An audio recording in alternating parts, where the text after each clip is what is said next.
Buenos días, hoy es 24 de abril del 2026 y tenemos por cortesía del conteo de Carla que hoy es el día número 114, Sí, 114 del 2026, que nos tenemos todavía 252 días para llegar al 2027. Seguimos en la semana 17, hoy esta es la 18. semana 17 y quedan 36 semanas Y nos del quedan 2020. 36 semanas. 35 semanas. Ok. Y mientras eso ocurre, estamos leyendo a Grit, El poder de la pasión y la perseverancia de Angela Duckworth. Y nos quedamos en esta parte. Es importante. Ella dice que el talento no es suficiente. De hecho, el talento podría no ser necesario porque finalmente puedes desarrollar esa habilidad. Pero lo importante es ese pasión, ese propósito, ese que lo define como grit. Y aquí, gracias a las traducciones del teacher Michael Kern está, él dijo que puede ser como que garra, pero no sé, ahora después de haber leído todo esto, no siento que sea así, sino que es más de, no sé, grit, pero con grit nos funciona muy bien en inglés. ¿Qué significa grit en español? Todo lo que estamos leyendo. Ahí está puesto. ¿Y en español no hay una palabra? No. Y continuamos. Si alguien quiere leer, puede levantar la mano, puede abrir el micro, empezar a leer, me dicen, y si no, estamos listos para ir con todo. El libro, aquí lo tengo, copio el link, está aquí en Zoom. Necesito el chat, por favor, chat.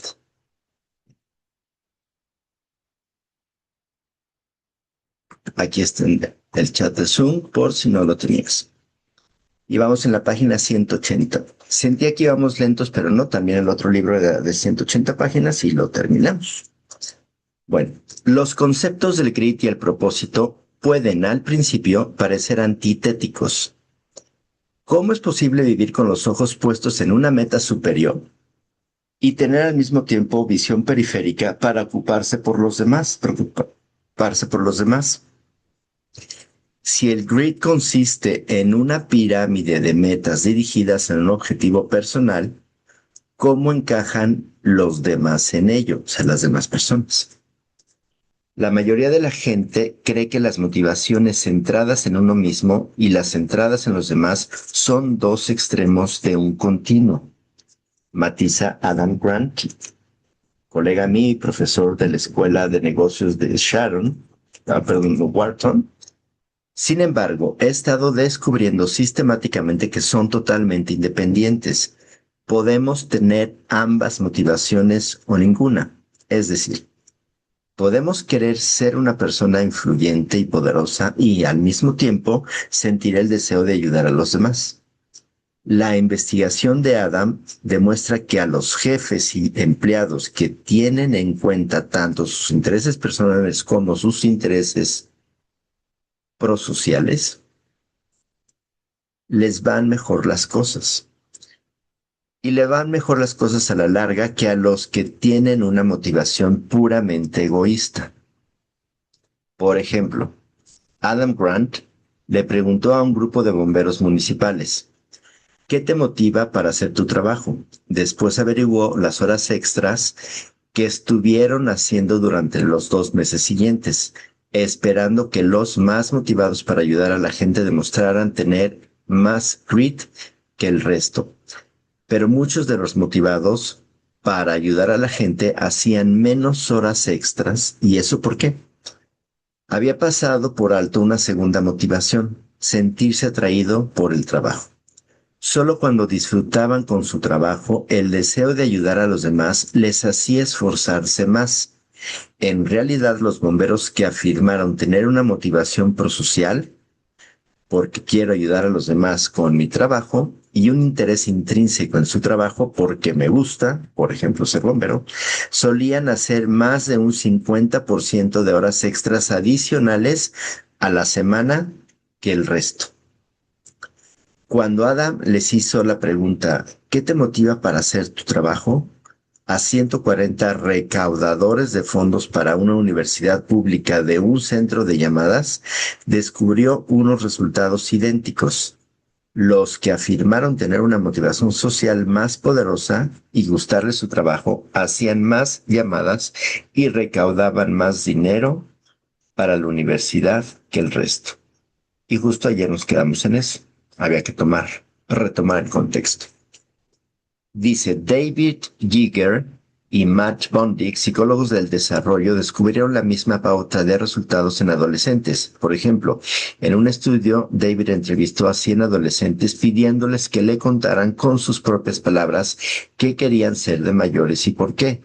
Algunos le hablaron de su futuro en términos puramente egoístas. Quiero ser diseñador de moda porque es una profesión divertida. Lo importante es que te guste lo que haces. ¿Y por qué eso es egoísta?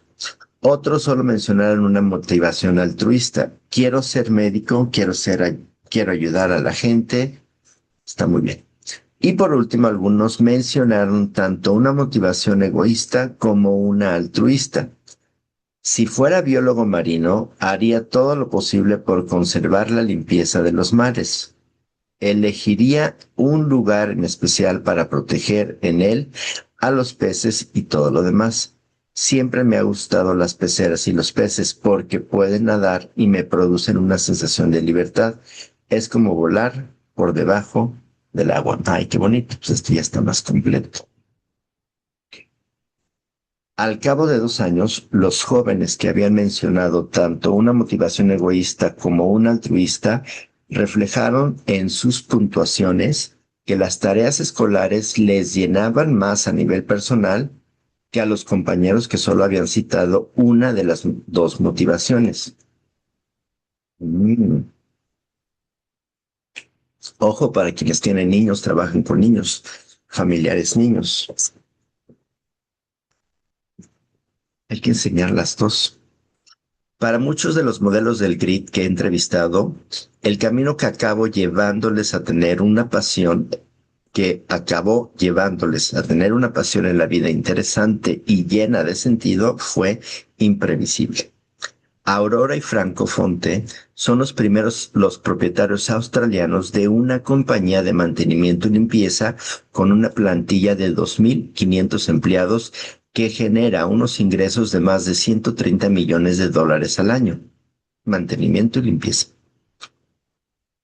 27 años atrás, Aurora y Franco estaban recién casados y sin dinero.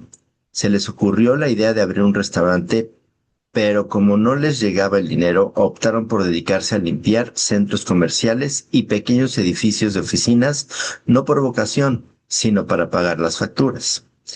Les pareció que tenían más futuros que el sector de la restauración y ambos se dedicaron a trabajar duramente 80 horas a la semana, a veces llevando a sus bebés atados al pecho con un arnés, fregando con energía las baldosas de los cuartos de baño y sus clientes como si fuera del grupo del suyo propio, perdón.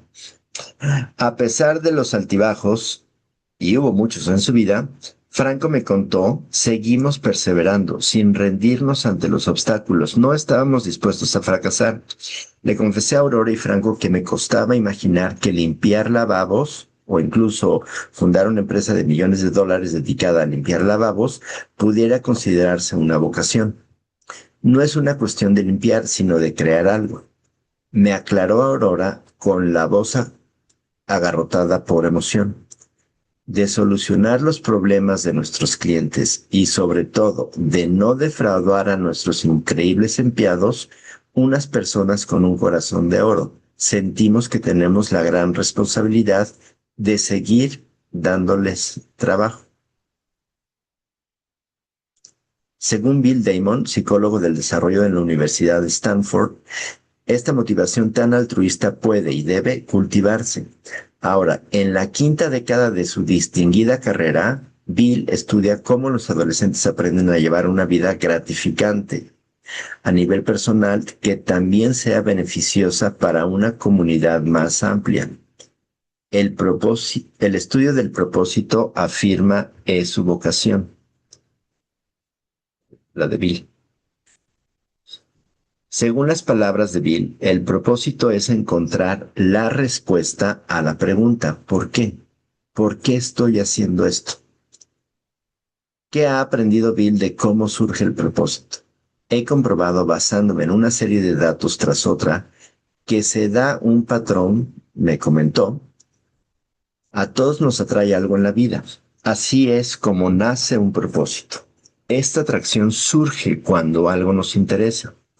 A continuación, es necesario observar a alguien que tenga un propósito en la vida. El modelo de la conducta puede ser un familiar, figura histórica o un político. Tanto da quien sea, y ni siquiera importa si ese propósito tiene que ver con lo que ese adolescente acabará siendo en la vida, lo esencial es que alguien le demuestra que es posible alcanzar una meta por el bien de los demás, explicó Bill, y que tienen mejores resultados en la escuela, ¿no? Pero está interesante trabajar en esa área de las dos. Sí lo que tú quieres, pero búscale un propósito. En realidad no recuerdo un solo caso en el que la adquisición de un propósito en la vida no se haya dado sin haber observado antes a una figura con un propósito en la vida. Lo ideal es que el adolescente vea lo difícil que es tener un propósito en la vida, las frustraciones y los obstáculos que conlleva y, al mismo tiempo, lo gratificante que es a la larga. Usted sí lo escribió muy bien, señor. Buenos días, Nicolás. El adolescente tiene luego una revelación. Según las palabras de Bill, descubre un problema en el mundo que es necesario solucionar. Este descubrimiento puede llegar de muchas formas. Algunas veces lo desencadena una pérdida personal o una adversidad, y otras al ser testigo de la pérdida o la adversidad del otro. Pero no basta con ver que alguien necesita ayuda. Se apresuró a añadir Bill, el propósito requiere una segunda revelación. Yo puedo cambiar el mundo. Esta convicción, esta intención de actuar, afirma, es la razón por la que es tan importante haber tenido de joven la referencia de un modelo de conducta con una misión en la vida. Tienes que creer que tus esfuerzos no serán en vano. Kat Cole es una mujer que contó con un modelo de grit que le permitió fijarse una meta en la vida. Conocí a Kat cuando a los 35 años era la presidenta de Cinnabon, la cadena de tiendas de repostería en las que también sirven cafés de distintos sabores. Si escuchas su historia por encima, tal vez te digas que no es más que una mujer que ha pasado de la pobreza a la riqueza. Pero si la mujer escucha con más atención, verás que en realidad, pero si la escuchas, perdón, con más atención, verás que en realidad es la historia de una mujer que ha pasado de la pobreza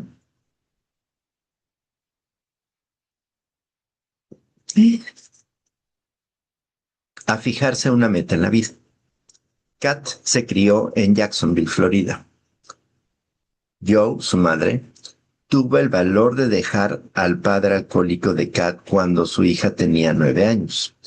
Joe se vio obligado a hacer 3 trabajos distintos para sacar adelante a Kat y a sus 2 hermanas, y aún así encontraba tiempo para ser generosa. A una persona le horneaba pan, a otra le hacía recados, aprovechaba la menor oportunidad para ayudar a los demás. Siempre acababa viendo en cualquier persona con la que se topaba. ya fueran compañeros de trabajo o miembros de la comunidad, como uno de los suyos. Kat imitó tanto el espíritu trabajador de su madre como su profundo deseo de ayudar a los demás. Antes de analizar la motivación de Kat, me gustaría hablar de un insólito ascenso en el escalafón de la empresa. El currículo de Kat se inicia en los 15 años trabajando una temporada de dependiente en una tienda de ropa del centro comercial local. A los 18 ya era lo bastante mayor para ser camarera.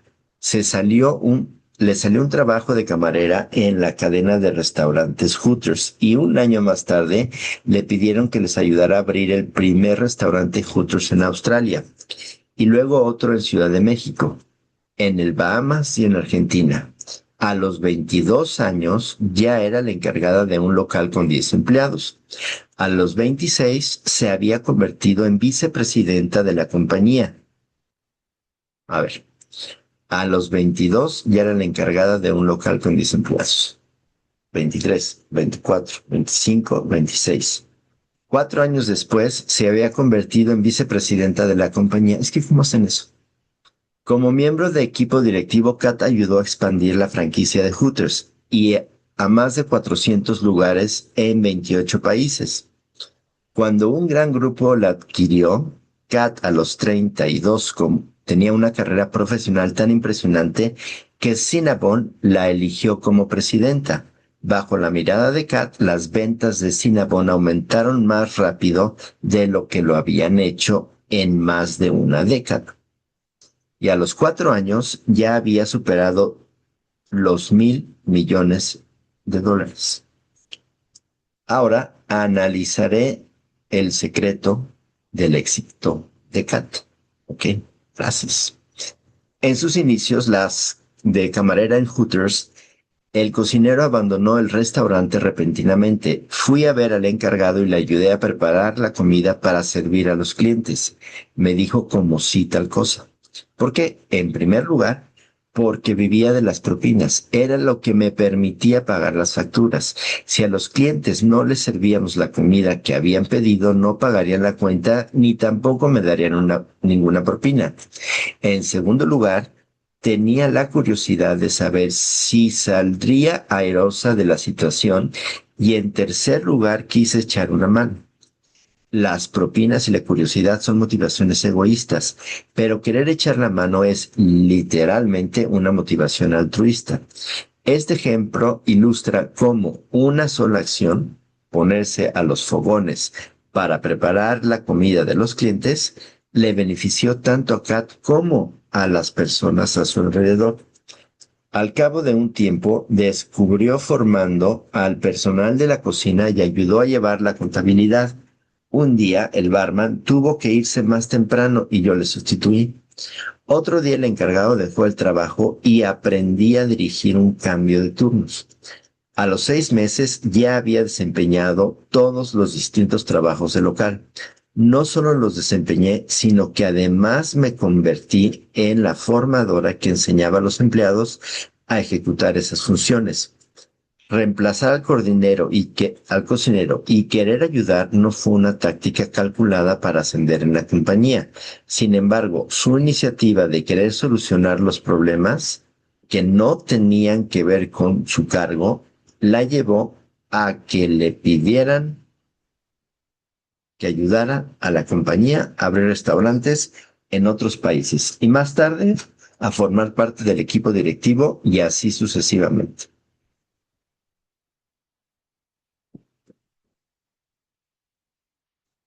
No es casualidad que Joe, su madre, había hecho lo mismo. Mi pasión es ayudar a los demás, me contó Joe. Sea en el trabajo o fuera de él, si alguien necesita que le eche una mano, en lo que sea, puede contar conmigo. Sé que todo cuando tenga en la vida lo he conseguido porque me gusta compartir las cosas con los demás. Lo hago sin reservas, tengo lo que tengo, estoy dispuesta a dártelo a ti o a quien sea. Kat atribuye su filosofía a su madre, que la educó para trabajar duro y para recompensar a la sociedad. Y sigue teniendo este espíritu trabajador hasta el día de hoy. Poco a poco fui cada vez más consciente de que tenía facilidad para desenvolverme en entornos nuevos y para ayudar a la gente a ver que podían rendir más de lo que se imaginaban. Descubrí que esto era lo mío y me di cuenta de que si ayudaba a los demás a nivel personal, también podía ayudar a los equipos. Que si ayudaba a los equipos, también podía ayudar a las compañías. Y que si ayudaba a las compañías, también podía ayudar a las marcas. Que si ayudaba a las marcas, también podía ayudar a las comunidades y a los países. No hace mucho, Kat publicó en su blog un artículo titulado Descubre lo que es posible y ayuda a los demás a hacer lo mismo. Cuando estoy rodeada de gente, siento que mi corazón y en mi alma la certeza de encontrarme en presencia de la grandeza. Repito que esto está muy bonito. Cuando estoy rodeada de gente, siento en mi corazón y en mi alma la certeza de encontrarme en presencia de la grandeza. Tal vez se trate de una grandeza por revelar o por desarrollar, pero el potencial o la presencia de la grandeza allí está. Nunca sabes quién decidirá hacer el bien o incluso acometer grandes hazañas, o ser la siguiente persona con mayor influencia en el mundo. Por eso debes tratar a todas las personas como si pudieran ser esa persona, esa grandeza que ella ve. Tengas la edad que tengas, nunca es demasiado pronto o demasiado tarde para empezar a cultivar esa sensación de propósito en la vida. Tengo 3 sugerencias, todas tomadas prestadas de uno de los investigadores que estudian el propósito mencionado en este capítulo. David Jigger aconseja reflexionar sobre cómo el trabajo al que nos dedicamos puede contribuir positivamente al progreso de la sociedad. En diversos experimentos longitudinales, David Jagger y su colega Dave Paunescu preguntaron a estudiantes de institutos cómo se podría mejorar el mundo y luego les pidieron que vincularan la respuesta a lo que estaban aprendiendo en el centro de estudios. Un alumno de 9º escribió como respuesta: me gustaría trabajar como investigador de genética. Mi trabajo serviría para mejorar el mundo produciendo con la ingeniería genética cosechas más abundantes. Otro dijo, creo que los estudios nos permiten entender al mundo que nos rodea. Para poder ayudar a alguien, antes debo acabar el instituto. Este sencillo ejercicio, que se puede realizar en menos tiempo de lo que dura una clase, estimuló en grado sumo a los estudiantes. Comparado con el ejercicio del control placebo, reflexionar sobre el propósito motivó a los estudiantes a doblar el tiempo que dedicaban a estudiar para preparar un examen, a esforzarse más con los problemas matemáticos tediosos cuando les daban la opción de entretenerse mirando videos en su lugar, y a sacar mejores notas en las clases de matemáticas y ciencias. La pregunta es, ¿lo haces una vez cada mes, por trimestre, por semestre? Amy Wrzesniewski sugiere pensar en cómo, de pequeñas, aunque importantes formas, podemos modificar el trabajo que hacemos para mejorar la relación que tiene con nuestros valores esenciales. Esto vale la pena releerse. Amy W. Wrzesniewski sugiere pensar en cómo de pequeñas, aunque importantes formas, podemos modificar el trabajo que hacemos para mejorar la relación que tiene con nuestros valores esenciales. Entonces tienes el valor esencial tuyo y dices, ¿cómo le hago un ajuste de tuerca a esto que estoy haciendo para que haya mejor relación entre eso que hacemos y los valores esenciales que tenemos? Amy llama a esta idea esculpir tu oficio a la manera de un artesano, y es algo que ha estado estudiando con sus colegas, los psicólogos Jane Dutton, Justin Berg y Adam Grant. No se trata de la poco realista idea de que cualquier trabajo puede llevarnos al nirvana, sino de que sea cual sea nuestra profesión, podemos esculpirla hasta cierto punto, añadiendo cosas, delegando tareas y adaptando lo que hacemos para que coincida con nuestros intereses y valores. Amy y sus colaboradores pusieron a prueba recientemente esta idea en Google. Un grupo aleatorio de empleados cuyas ocupaciones no sugerían a primera vista la palabra propósito, como por ejemplo los de los departamentos de venta, marketing, finanzas, operaciones y contabilidad, participó en un taller sobre cómo optimizar sus respectivos trabajos. En el taller se les ocurrieron ideas para cambiar sus rutinas cotidianas y cada empleado creó un mapa personalizado de los cambios que haría en su trabajo para que fuera más significativo y agradable.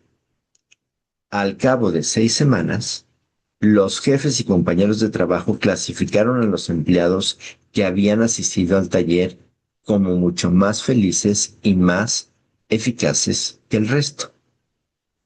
Por último, Bill Damon sugiere encontrar la inspiración en un modelo de conducta que tenga un propósito en la vida. Propone como ejercicio responder por escrito a algunas de las preguntas que formula en sus entrevistas de investigación, como por ejemplo, imagínate dentro de 15 años, ¿qué crees que será lo más importante para ti? ¿Y qué se te ocurre a alguien cuya vida te inspire para ser mejor persona? ¿Quién es y por qué? Al hacer el ejercicio de Bill, descubrí que la persona que me ha mostrado en mi vida más que nadie la belleza de un propósito altruista es mi madre. Ella es, sin exagerar, lo más mínimo, la persona más buena que he conocido. Mientras crecía, no siempre supe apreciar su espíritu generoso. Me molestaban los desconocidos a los que invitaba a comer con nosotros el Día de Acción de Gracias. No solo los parientes lejanos que habían emigrado recientemente de China, sino también sus compañeros de piso y los amigos de sus compañeros de piso y todos. Cualesquiera sin un lugar a donde ir que se topara con mi madre, el mes de noviembre era invitado calurosamente a nuestro hogar. Todos iban. Pobre Ángela. Un año, mi madre regaló mis regalos de cumpleaños un mes después de haberlos yo desenvuelto y otro regaló la colección de animales de peluche de mi hermana. Mi hermana y yo nos agarrábamos unas buenas rabietas, llorábamos y la acusábamos de no querernos. Pero si esos niños los necesitaban más que vosotras, nos decía sorprendidamente, la mamá decía, pero si esos niños los necesitan más que ustedes, nos decía sorprendida de verdad por nuestra reacción.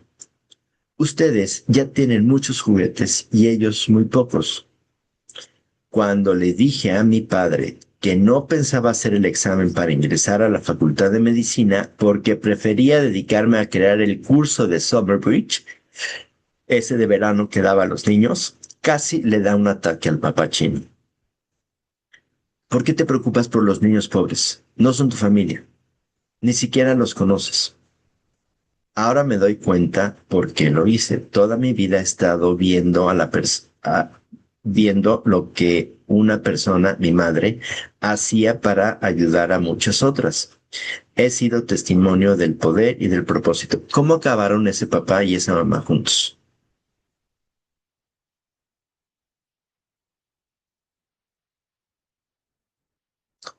A ver, esta cita, la número 277, dice, distintos expertos usan la palabra propósito de una manera un tanto distinta. Se suele recalcar que un objetivo, para tener sentido, tiene que ser significativo para uno y beneficiar al mismo tiempo a los demás.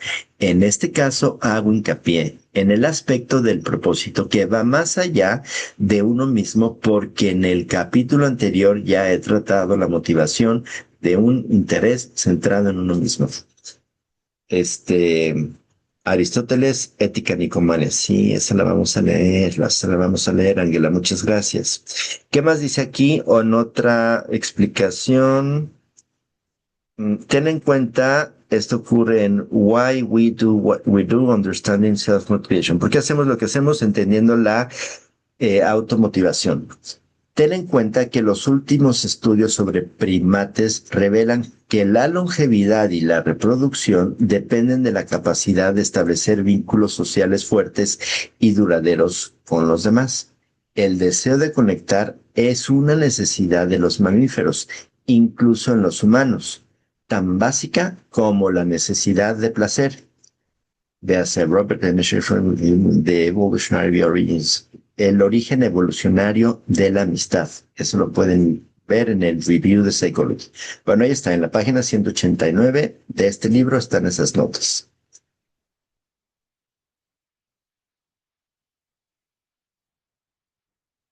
Ok, ya, continuemos. Y habla también de la ciencia de la esperanza. Qué bonito que hemos llegado al número 9, a la ciencia de la esperanza. Esperanza. Hay un estudio, parece que es bueno, uno de estos laboratorios, que tienen a unas ratas sumergidas en agua y están nadando y nadando y ahí las dejan. Después de un tiempo se cansan y dejan de nadar y ya tan. Pero hay otras que después de un tiempecito las rescatan y después de otro tiempecito las rescatan. Entonces las echan y aguantaron mucho tiempo.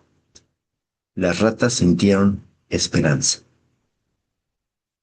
Un antiguo refrán japonés reza: acuéstate a las 7, levántate a las 8. Si algún día me hiciera un tatuaje, me tatuaría estas sencillas 8 palabras con tinta indeleble. A ver, ¿por qué?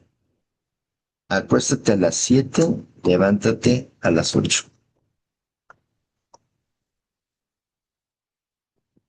Perdón, tonto tomar.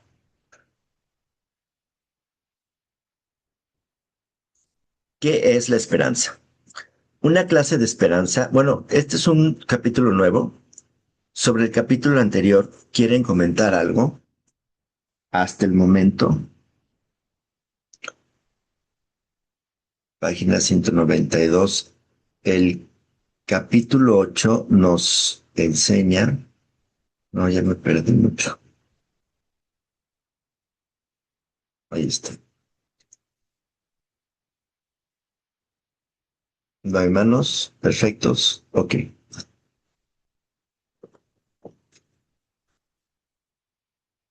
Un antiguo refrán japonés reza: acuéstate a las 7, levántate a las 8. Si algún día me hiciera un tatuaje, serían esas palabras. ¿Qué es la esperanza? Una clase de esperanza es esperar que mañana sea un día mejor que hoy. Anhelar que haga un tiempo más soleado o que las cosas nos vayan mejor en el futuro, llega sin el peso de la responsabilidad. Ah, la responsabilidad de que las cosas mejoren recae en el universo. Pero el grit depende de otra clase distinta de esperanza, la que se basa en que de nuestro esfuerzo depende que nuestro futuro mejore. Tengo la sensación de que mañana será otro día. Es distinto. Estoy decidido a que mañana las cosas me vayan mejor. La esperanza de las personas con grit no tiene nada que ver con la suerte, ni el universo, ni los astros, y si todo con volverse a levantar del suelo. En el semestre de primavera de mi primer año en la universidad, me matriculé en neurobiología. Llegaba a las clases temprano y me sentaba en la primera fila donde copiaba todas las ecuaciones y esquemas en mi libreta. Además de ir a clase, leía las lecturas que nos asignaban y resolvía las tareas que nos ponían. Al hacer el primer examen vi que estaba un poco verde en algunas áreas Era un curso difícil y el curso de biología que me había hecho en el instituto dejaba mucho que desear, pero en general me sentía llena de confianza. Empecé bien el examen, pero rápidamente se fue volviendo más difícil. Me dejé llevar por el pánico dándole vueltas y más vueltas al asunto pensando, no voy a terminar el curso, no tengo idea de lo que estoy haciendo, me van a suspender, ya se acabó todo. Esos pensamientos eran como una profecía que acarreaba su propio cumplimiento. Cuanto más se llenaba mi cabeza con esos inquietantes pensamientos, menos me podía concentrar. El tiempo se acabó antes de poder leer siquiera el último problema del examen.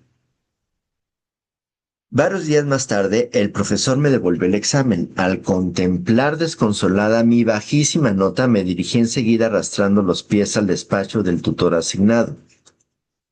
Deberías plantearte dejar el curso, me aconsejó. Estás en el primer año de carrera. Te quedan 3 más. Si quieres, puedes retomarlo más adelante. En el instituto fui a clases avanzadas de biología. ¿Y cómo te fue? Saqué un sobresaliente, pero el profe no nos enseñaba tantas cosas como en este. Pero eso probablemente, por eso aprobé el examen. Ese comentario confirmó su corazonada de que debía dejar el curso.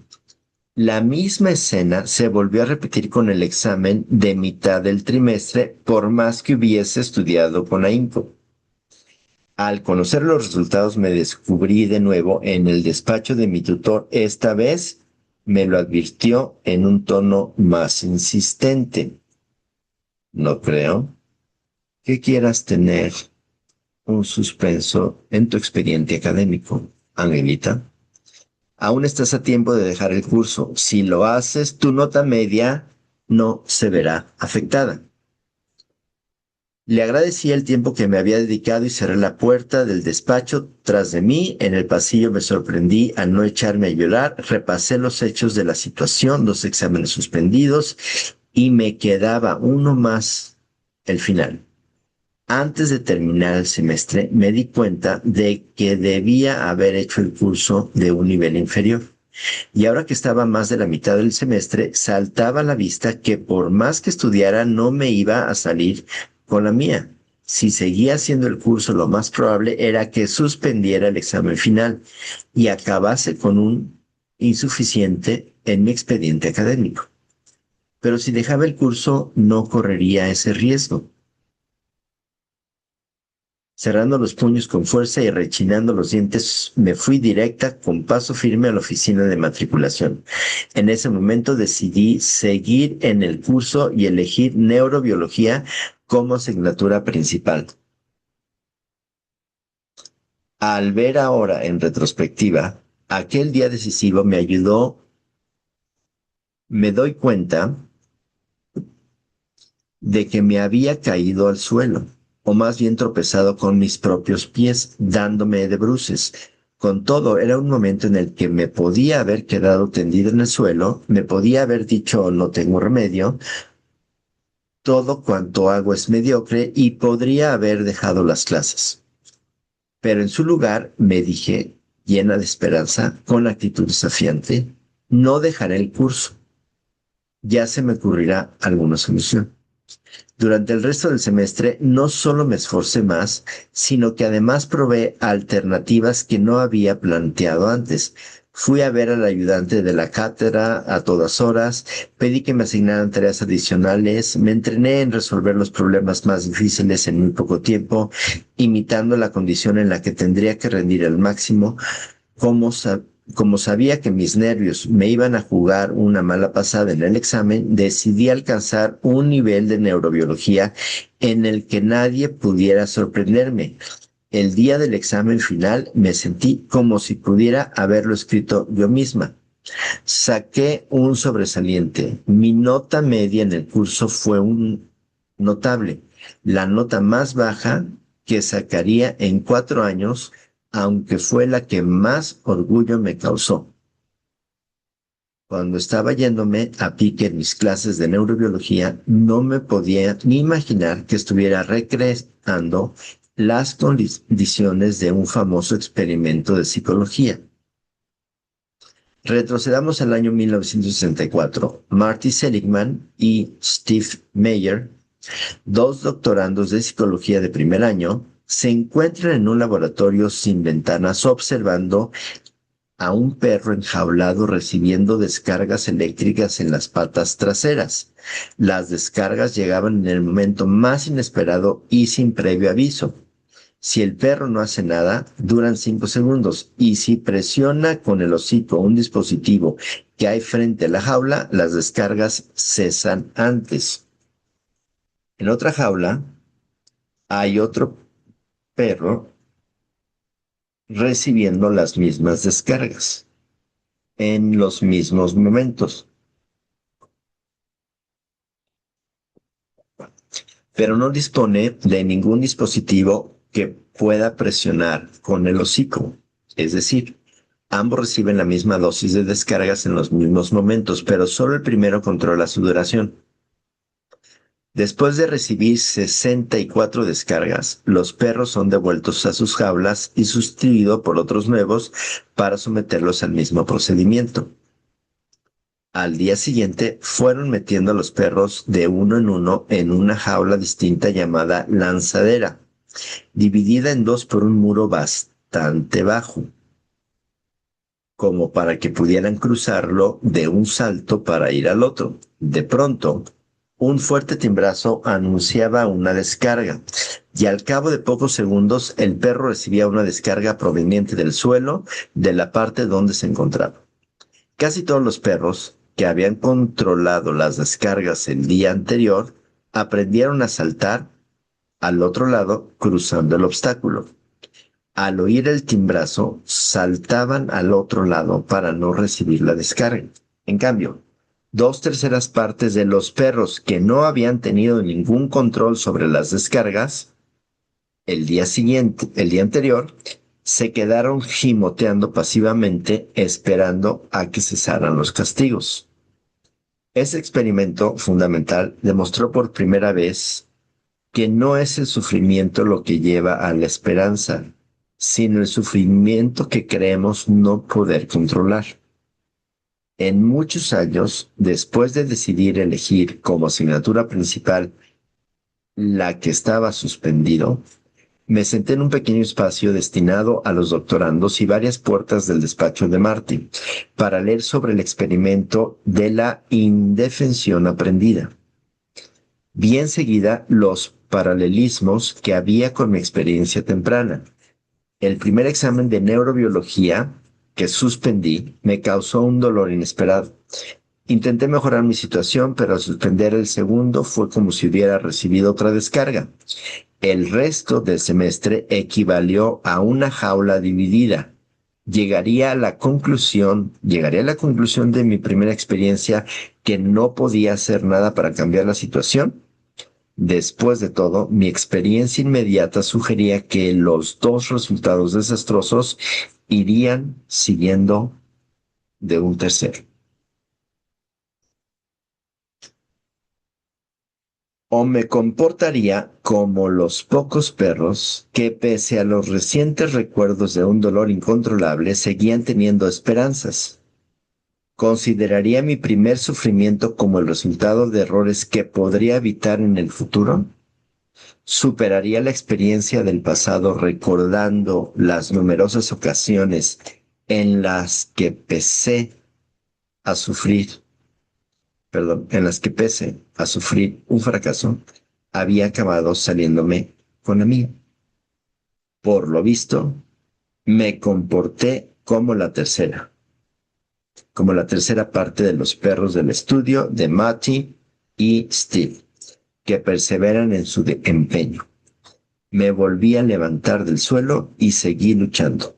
Una década más tarde, el experimento llevado a cabo en 1964, otros experimentos adicionales, revelaron que sufrir sin tener control alguno sobre lo que causa el sufrimiento produce síntomas de depresión clínica como cambios en el apetito y la actividad física, problemas de sueño y falta de concentración. Cuando Marty y Steve sugirieron por primera vez que los animales y los individuos aprendían a sentirse indefensos, otros psicólogos dedicados a la investigación consideraron su teoría de lo más absurda. ¿Aprendían a sentirse indefensos? Pero claro, no tiene por qué ser absurdo. En aquella época,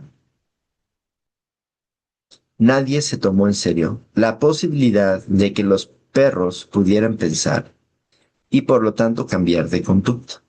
En realidad, solo unos pocos psicólogos aceptaban la posibilidad de que los humanos tuvieran pensamientos que influyeran en su conducta. Se creía que todos los animales vivos respondían de una manera automática a los castigos y las recompensas. Después de reunir una cantidad enorme de datos y descartar cualquier otra explicación concebible, la comunidad científica acabó al final aceptándolo. Tras haber dilucidado las desastrosas consecuencias del estrés incontrolable en el laboratorio, el interés de Marty por lo que se podía hacer para resolverlo creció. Decidió realizar un curso de reciclaje de psicología clínica. Sensatamente eligió hacerlo bajo la tutela de Aaron Beck, un psiquiatra pionero en entender las causas de la depresión y en la creación de antídotos prácticos para combatirlo. Lo que le siguió fue un intenso estudio del aspecto contrario de la indefensión aprendida, que Marty bautizaría más tarde con el nombre de optimismo aprendido. El crucial descubrimiento en el que se basaba la nueva investigación de Marty había estado presente desde el inicio, aunque 2/3 de los perros que habían estado recibiendo descargas eléctricas incontrolables hubieran dejado de intentar luchar con la situación. Una tercera parte seguía intentándolo. A pesar de su primer trauma, seguían intentando zafarse del dolor de distintas formas. Fueron esos perros resilientes los que le llevaron a estudiar la respuesta análoga de los humanos ante la adversidad. No me voy a rendir.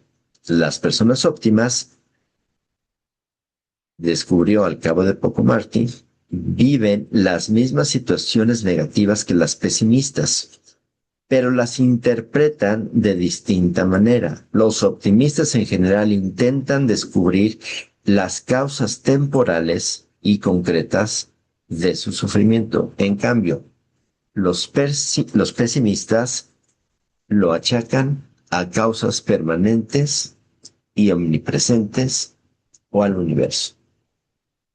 Bueno, creo que aquí nos vamos a quedar.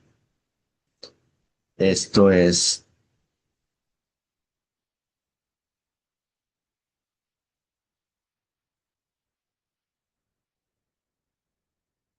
tenemos que empezar aquí, que es la página 197. Bueno, cuéntenme, ¿qué se llevan de esta lectura del día de hoy para aplicar hoy? Descargas eléctricas, unos toquecitos en la playa.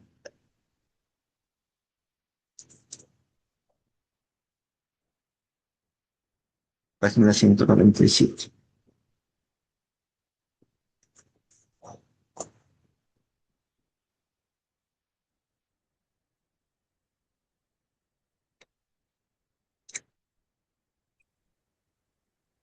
Bueno, yo, Ok, esto de la esperanza se me hizo una historia muy larga, un poquito de paja, el que le metió Ángela, como 6 páginas de paja.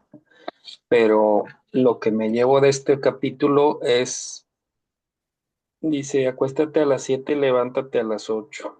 Dice que ella se tatuaría eso y ya investigué, se refiere ese refrán japonés a que si caes 7 veces, que te tienes que levantar 8.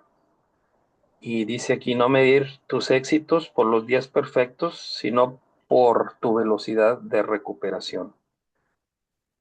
Somos, o sea, debemos de pensar que somos unas personas que se levantan incluso cuando fallamos.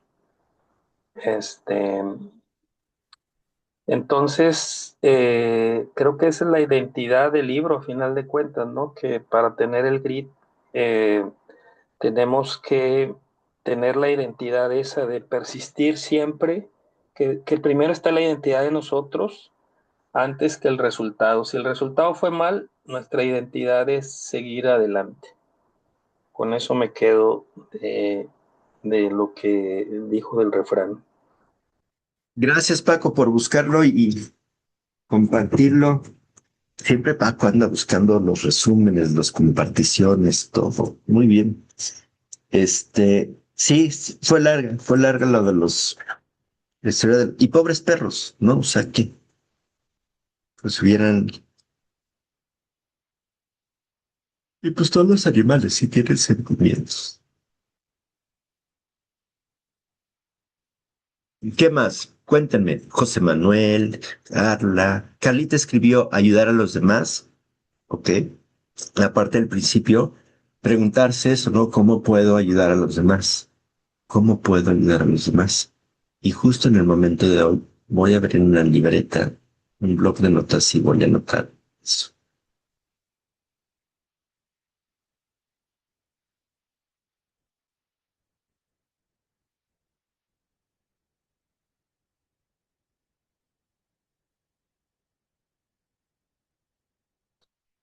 Bueno, si no hay más comentarios, aportaciones, dudas, preguntas, no que yo tenga las respuestas, pero pues aquí las tratamos de crear.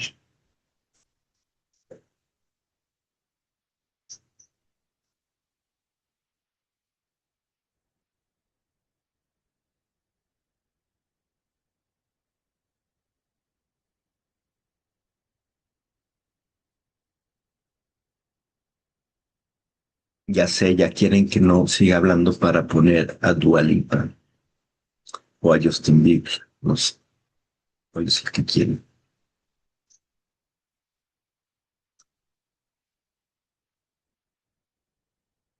A mí me interesa ver cómo logra integrar todo esto que ha estado mencionando, porque sí, yo también siento que hay mucho, mucho que está escrito, ¿no? Igual por eso tuvo un bestseller, o igual estoy leyendo despacito, deberíamos leer más rápido. Si alguien encuentra el audiolibro de esto, lo podemos pedir, porque a veces los audiolibros nos lo hacen más rápido.